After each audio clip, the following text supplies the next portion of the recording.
ሞታ የነበር ሴትዮ ሞት ተነስታ ድንገት አንፈራፍሯት ትወድቃለች። ለ5 ሰዓት ከ30 ደቂቃ ያክል ነው ሞታ የነበረው። ዋይ ዋይ ዋይ ያሉ ሲጫጫሁ በቃ ሞተች ተብሎ እጇን ቀጥቀጥ አርጓት ተብሎ አፋን ፈልቀቃ ከፍታ ዳቢዮና ጎረሰቻ።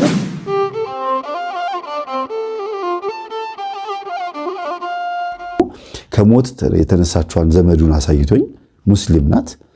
ከሞት ስትነሳ ግን የተነሳችው በሰማዕቱ በሊቀ ሰማዕት በቅዱስ ጊዮርጊስ አማካኝነት ነው።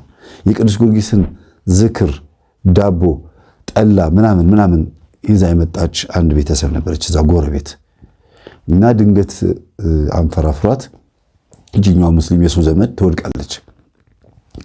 በምትወድቅበት ሰዓት ዋይ ዋይ ዋይ ያሉ ሲጫጫሁ በቃ ሞተች ተብሎ እጇን ቀጥቀጥ አርጓት ተብሎ ተገንዛ በስምሰቱ ነጠላ ተከፍና እየተለቀሰ የሙስሊም ሆነ የክርስቲያን ለቅሶ በሚሆንበት ሰዓት ሴቶች ሰብሰብ ብለው ነጠላ ዘቅዝቀው ብለው ያው ምስር ይለቅማሉ ወጥ ምናምን እንደዚህ እንደሚደረገው በወቅቱ እቺ ሴትዮ እዛ ቦታ ላይ ተሰጠል የክርስቲያኖች ለብቻ የሙስሊሞች ለብቻ ምግብ ለማዘጋጀት ወዲያ ወዲህ እያሉ ነው እና የሙስሊሞች መቃብር ደግሞ ያው ራቅ ያለ ነው ታውቃላችሁ፣ በጣም ራቅ ያለ ነውና በዚህ ምክንያት ወዲያ ወዲህ ሲሯሯጡ እቺ የጊዮርጊስን ዝክር ይዛ የመጣችው ሴት እኔ የሞተች አይመስለኝም ትላለች 10 ጊዜ።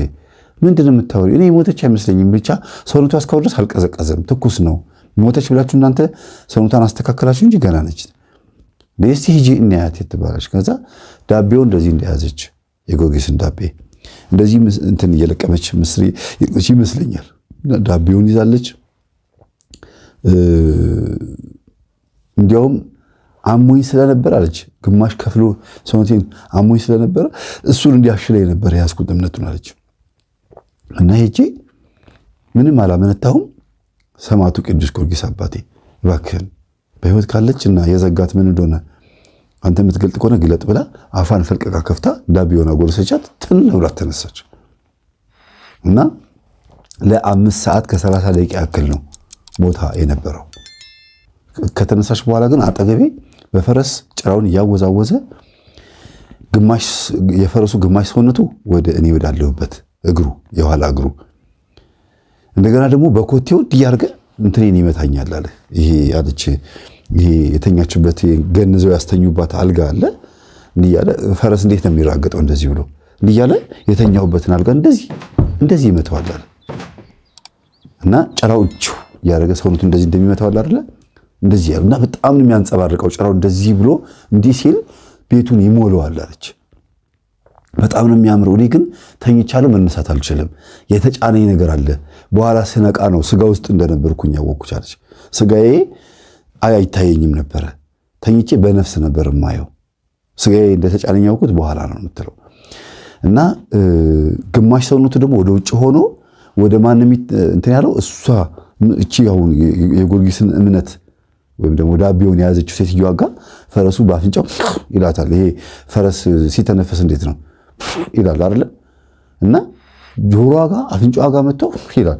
ለካ ፈረሱ ላይ ያለው ጊዮርጊስ ነው። አስቡት እንግዲህ ለካ ከመሬት ተነስታ አይደለም ዝም ብላ እኔ ግን የሞተች አይመስለኝም ሰውነቷ ትኩስ ነው ሁሉም እኮ ብላ የምትለው እንዲህ ነው እንግዲህ በመንፈስ ወይም ደግሞ በነፍስ አካል በምንረዳው መልኩ መጥቶ እየነገራት ነው ያነሳሳት ነው።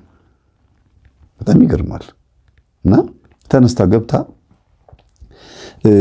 ዳቢዮን ልትሰጣት የምታወራው ንግግር ሁሉ ትሰማ ነበረ ሴትዮዋ። እና ቀና ብዬ ጊዮርጊስን አየዋለሁ ልጅቷን አያታለሁና አላየችውም።